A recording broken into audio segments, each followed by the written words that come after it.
we just turn it over to Hülya, who will be speaking about efficiency with political power dynamics. All right, thank you. According to my count, 3 minutes is gone, so I'll add that to the end. Well, let me start by thanking you, Navin, and also Marina for inviting me to present. And it has been a great conference over the last 5 days, many inspiring talks. Let me also thank Mark for uploading my slide again at the last second. The slides are up on the web. And like I said, it has been many inspiring talks, starting with the very first slide of the very first talk. I couldn't resist the idea of borrowing putting the picture of the quoter on the slides. I thought that was a great idea from Eva Tardo's talk. So that's my quoter, Adriana Piazza, who's on the Zoom call and would be answering questions as well. Let's see, I will skip this slide, given that 3 minutes is gone. Slides are up there, so you can look at the rarely, one of the rarely understandable New Yorker cartoons on your own.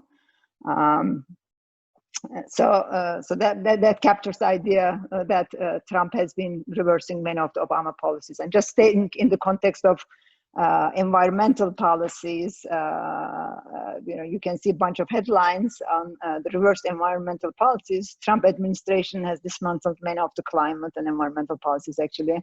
Reversed already 70 of them in the process of, in the middle of this pandemic, reversing 30 others. But this is hardly unique to Trump. Obama reversed Bush policies, Bush reversed Clinton policies, Clinton reversed Father Bush policies. And in fact, there's a Guardian article that talks about how this is an American legacy and presidents undoing their predecessor goes all the way back to founding fathers. And it's not unique to environmental regulations or unique to US either. Now, when there are changes to underlying primitives or preferences, you would think that, of course, it makes sense to change policies, but casual empirism suggests that policies change far more frequently than the underlying primitives of the economy change. And this is a little puzzling when there are costs to policy changes. And what are these policy change costs? These are the change costs of monitoring, enforcement, compliance costs in implementation and introduction of policies. And some of us actually had a first-hand experience just last week or so when there were these planned changes to immigration rules that was made actually, and then it was reversed to international students, and those who hold DGS or chair capacity spend many weekends and evenings trying to figure out how to resolve this problem. So that's one example of this kind of cost, basically, that some of us lived firsthand. So when there are these kind of costs, it's a little bit puzzling that the policies change so frequently. So the questions we ask in this paper is that under what conditions policy reversals arise when the policy changes are costly, what are the efficiency implications, and what is the role of favoritism? And by favoritism, I mean the cost not being shared equally by all the parties. Okay, so specifically, we are going to look at a model, dynamic political economy model, in which two parties decide a spatial policy on a particular issue every period over infinite horizon, and there's going to be a political turnover. The party in power changes stochastically, and the preferences are polarized in the sense that the parties have different ideal policies. So far it's standard in dynamic political economy models. What is new is that changing policy is going to be costly. What is also new, in addition to that, this cost need not be shared equally by the party in power and party out of power, and that's what we call favoritism. And the main results, first of all, we are going to characterize efficient allocations, and we'll show that they cannot involve policy reversals, and efficient policies are moderate policies. Extreme policies cannot be efficient. But then in the game itself, in the political game, when polarization is high, there's a unique equilibrium, and that equilibrium is inefficient because there's going to be perpetual policy reversals. Every time a new party comes in power, it's going to reverse the other's policies. When polarization is low, but favoritism is high, so the preferences are not too far apart relative to cost, but favoritism is high, the party in power shares a smaller burden of the cost, then there are multiple equilibria potentially. And equilibrium can be inefficient, not because of policy reversals, but because there's overshooting or undershooting. So there are going to be coordination failures, and they are going to implement policies far to the left, neither wants, or far to the right, neither one likes, and that's going to be the source of inefficiency. And when neither polarization nor favoritism is high, all equilibria are efficient. And the implications of these, if the cost of policy change is sufficiently small, and when the initial status quo is moderate, increasing the cost of policy change actually increases welfare. So you think that there are two effects, right? There's a direct effect, which is not good. Any increase in cost cannot be good for welfare, but there's going to be effects on the incentives, and that's going to stop the parties from reversing these policies indefinitely, and that is going to increase welfare. So the indirect effect dominates. And the other important implication is that an increase in favoritism results in larger fluctuations in equilibrium policies, which in turn reduces welfare. So as a consequence, unlike in many economic models, here there's no trade-off between equity and efficiency. So a decrease in favoritism actually will improve both equity and efficiency. And on the methodological side, we'll get a lot of mileage out of power shape from shape refinement of stationary Markov perfect equilibrium. So I'm not doing justice to the related literature at all here, in the interest of time and in the interest of space. It really wouldn't fit into these slides. So this is in dynamic political economy with endogenous status quo literature, which has been a very active literature in recent years. And like I say, it wouldn't fit into this slide if I were to try to put the papers in here. We have a survey of this literature with Kirill Evdokimov and Jan Zapal on our websites. That's forthcoming in a book on the recent developments in bargaining. Of this literature, the most relevant part is there are a few contemporary papers that also look at costed policy change. We complement these papers by looking at efficiency implications and also by introducing favoritism that was not in those papers. Okay, so let me get to the model. So I have until when, you said? So technically I start at 1:30, I suppose. Yeah, I think we can manage, with the 2 minutes less, I think it'll be okay. In any case, we end, including the discussion, we end in 35 minutes from now. 35 minutes from now. That would be, I cannot do math.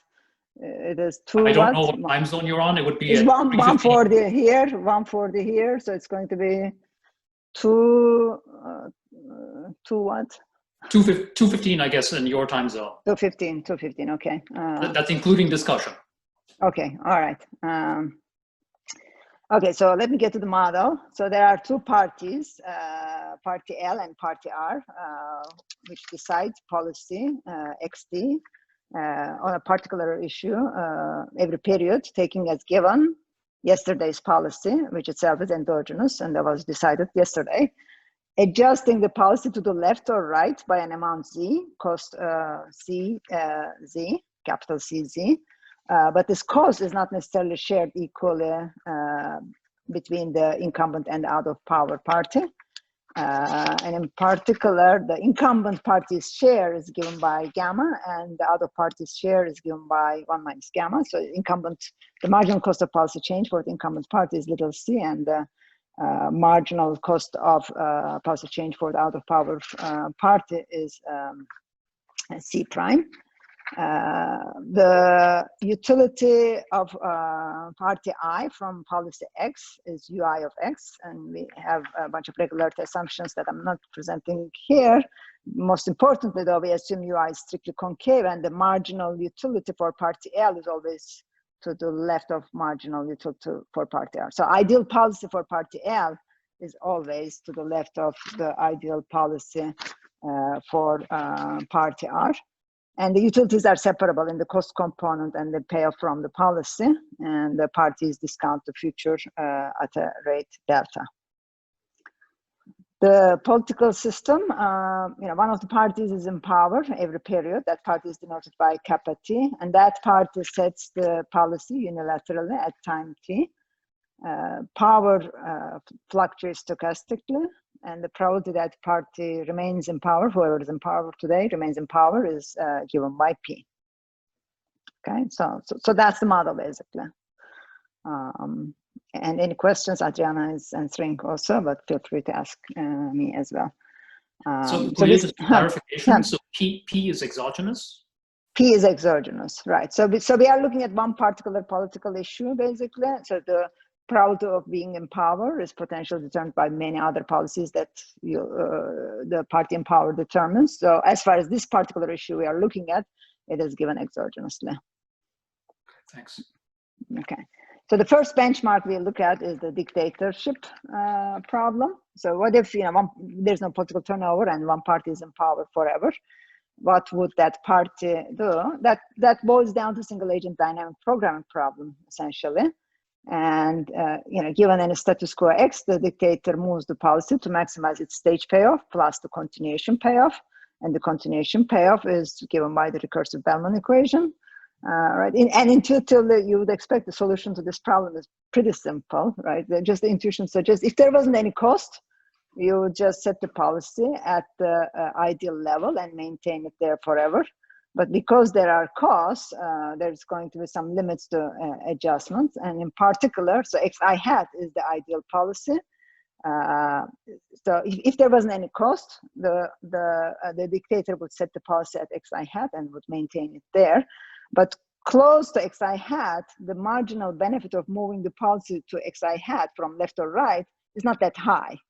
And given the marginal cost of moving the policy equal to C, there's going to be some limits on how much you want to move. And those limits are given by x lower bar I and x upper bar I, which we call minimum acceptable level and maximum acceptable level for party I. So those are exogenous levels that we can solve for, right? We solve for so the minimum acceptable level is basically given by the solution to ui prime of x divided by 1 minus delta is equal to C. Why is that? So the left-hand side is the marginal benefit of moving the policy to the right by a little bit and maintaining it there forever. That's why there's divided by 1 minus delta. And C is the marginal cost of moving the policy to the right. So when you set those equal to each other, you get the minimum acceptable level. Anything to the left, the marginal benefit of moving the policy to the right is actually higher because we assume UI is strictly concave. As a consequence, UI prime is strictly decreasing. So the marginal benefit to the left of x lower bar I is going to be higher than the marginal benefit for x lower bar I. So for those, it would make, those policies are not acceptable. Anything to the left of x lower bar I is not acceptable. We would want to move them to x lower bar I. Those to the right of x upper bar I is not acceptable. You would want to move to them to x upper bar I. So those are the minimum and maximum acceptable levels that are exogenously given by solutions to these equations. So that's the dictatorship solution. Next benchmark we look at is Pareto efficiency. Before we talk about Pareto efficient allocations, we need to talk about what an allocation is in this context. So an allocation is a sequence of contingent policies.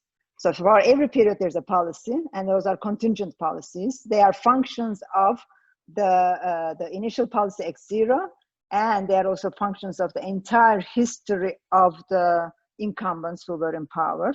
Why is it the entire sequence of incumbents? Well, the policy today depends on who's in power today and yesterday's policy.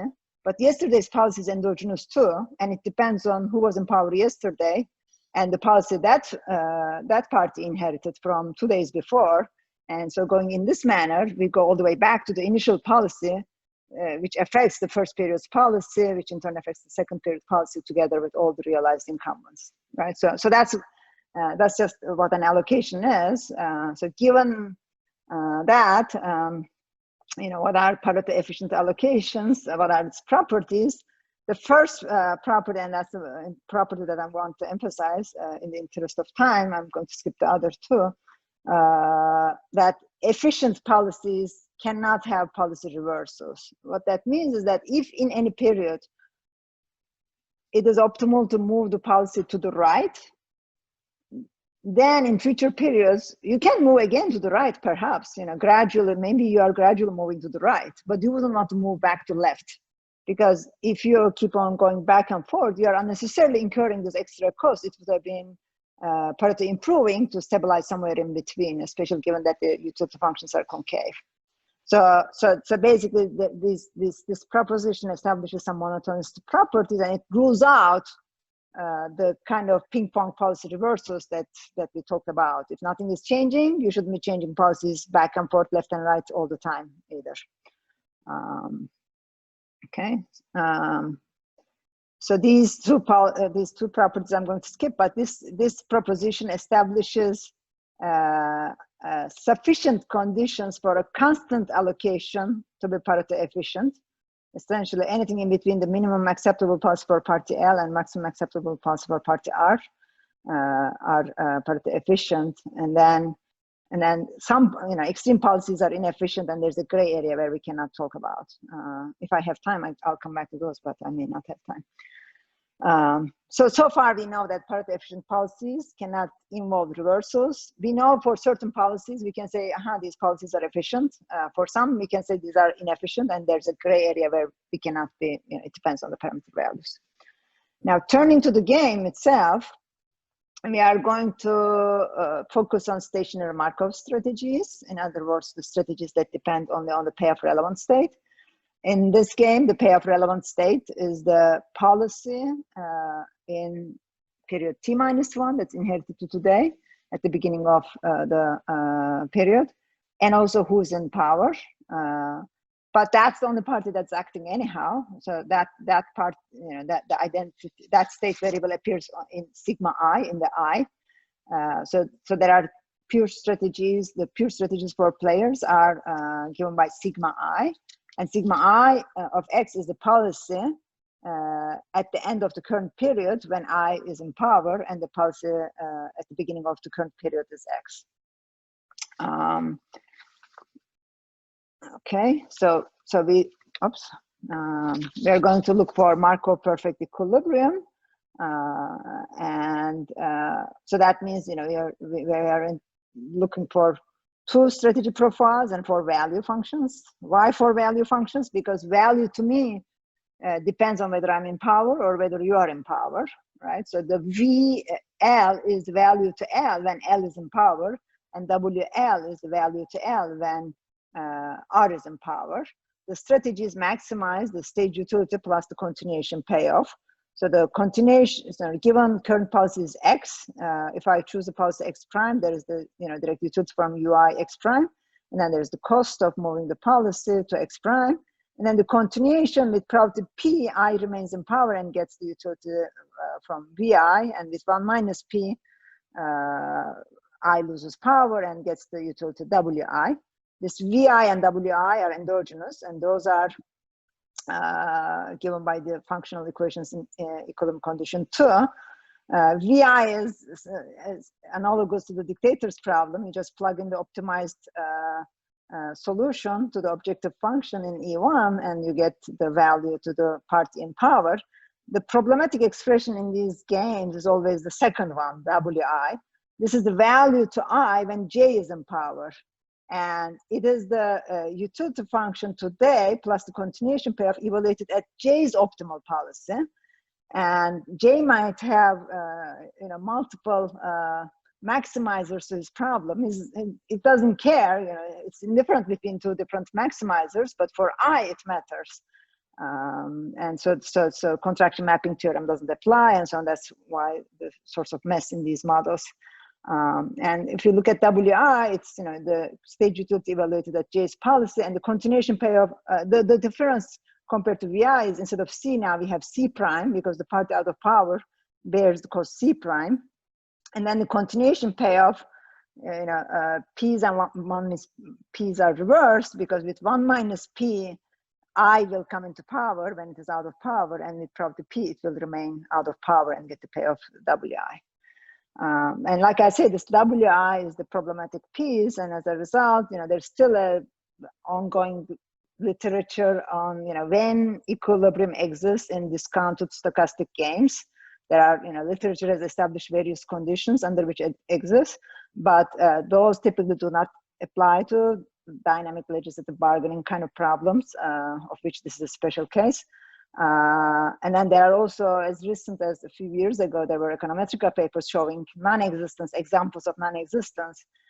So it's still an open problem, existence, and uniqueness is totally out of the pie in the sky. So as a result, papers in the political economy literature typically focus on, constructing an equilibrium and studying its properties. But there's bad news for that too. There's a 2018 TE paper by Anesi and Duggan showing that indeterminacy of, this is a typical property of these games, the indeterminacy of Marko perfect equilibria as well.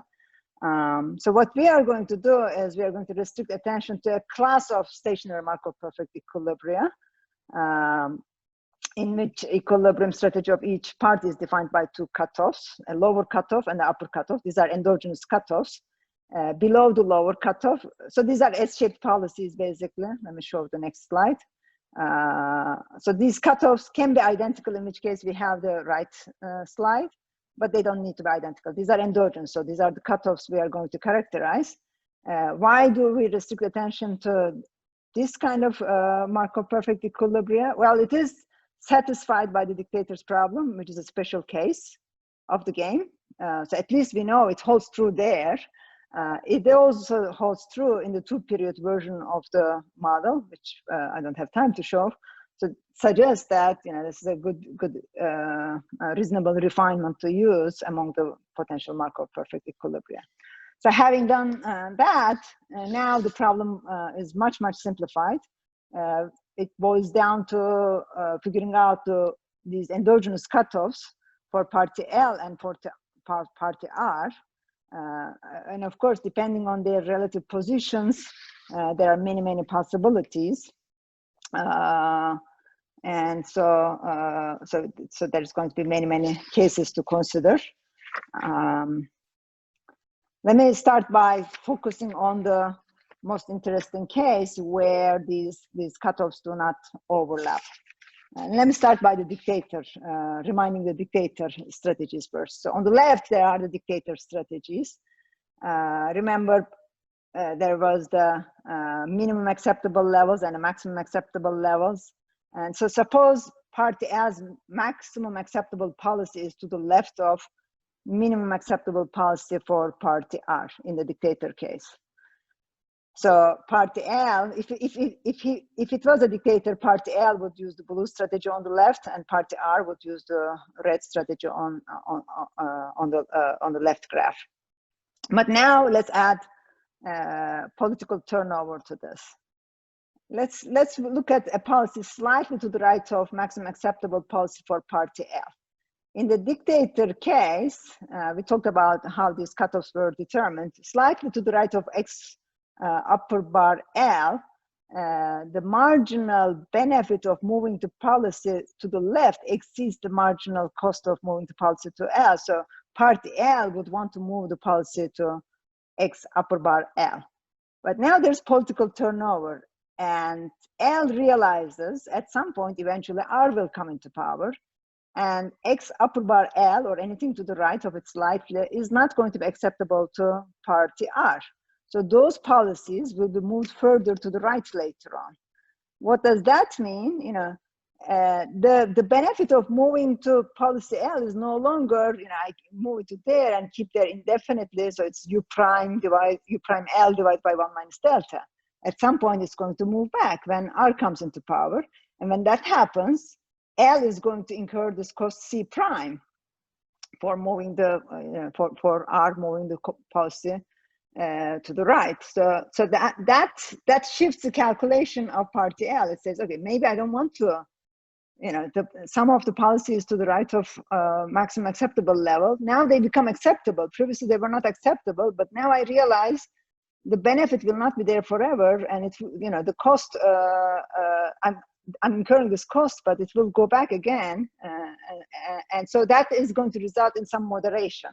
So the maximum acceptable level for party L will be moderated to what we call X upper bar ML, so moderated maximum acceptable level for party L. And likewise, the minimum acceptable pulse for R will be moderated towards left, and we call it minimum acceptable pulse for party R. These are exogenously defined, and they are defined by solutions to these expressions. Essentially, to talk about only one of them, let me focus on the first one, for example. The benefit of moving the policy to the left for party L is minus U prime L. Right, but as long as the pulse remains there, that benefit is enjoyed. But with probability 1 minus p, party R will come into power, and that can happen in the next period with so that's going to be with probability 1 minus p, and there's going to be discounting delta. So when that happens, there's going to be the extra cost C prime. Essentially, going through these calculations, we end up getting this expression, which determines the maximum acceptable level for party L, which is always to the right of the maximum acceptable level. Sorry, moderated maximum acceptable policy for party L is always to the right of maximum acceptable policy for party L. So essentially, what happened is going from dictatorship to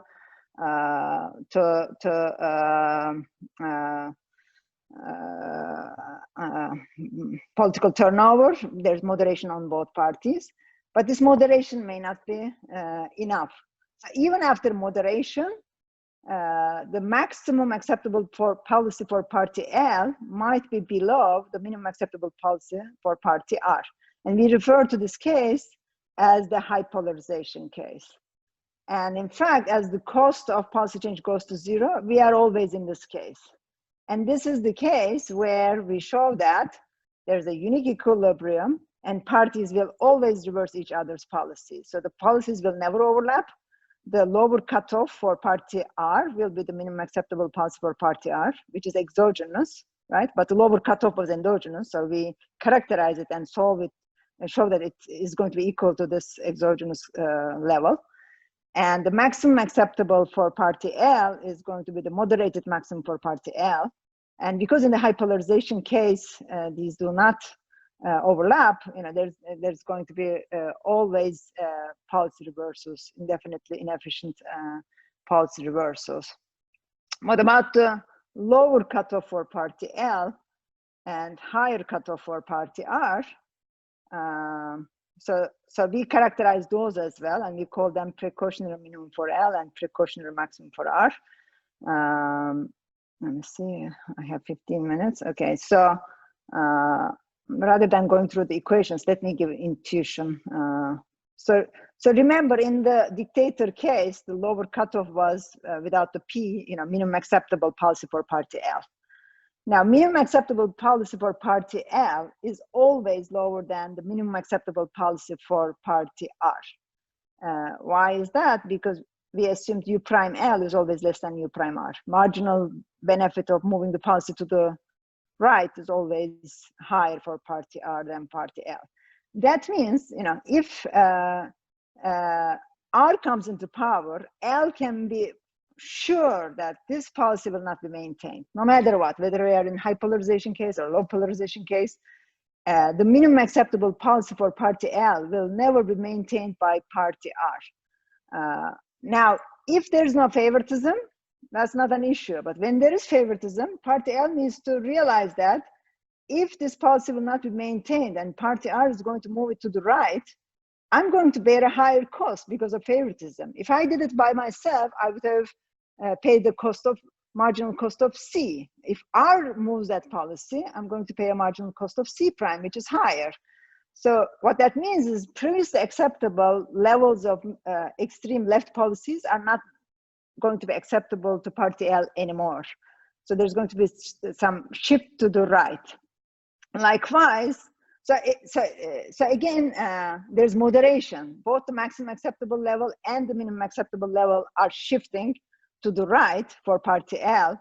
And likewise for party R, the minimum and maximum acceptable are shifting to the left, but for different reasons. So the extreme policies are shifting only because there's favoritism. And I worry that if I don't do it myself, and when you come into power, you're going to do that change, it's going to be too costly for me. I'm going to preempt you and I'll do it by myself.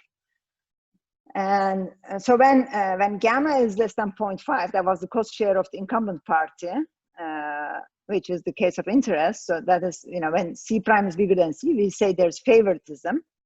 If there was no favoritism, these precautionary minimum for party L and precautionary maximum for party R would be equal to their, without any precaution, right? Precautionary minimum policy for party L would be the minimum acceptable policy for party L. But as favoritism increases, some of the policies that were acceptable to party L on the extreme left are no longer acceptable. The acceptable level moves up. For party R, it moves down. There's a limit to this. These would never exceed the maximum acceptable moderated policy for party L. And for party R, the precautionary maximum would never be to the left of moderated minimum for party R. What that means is that when polarization is high already, we don't need to worry about favoritism. Favoritism is irrelevant when polarization is high already.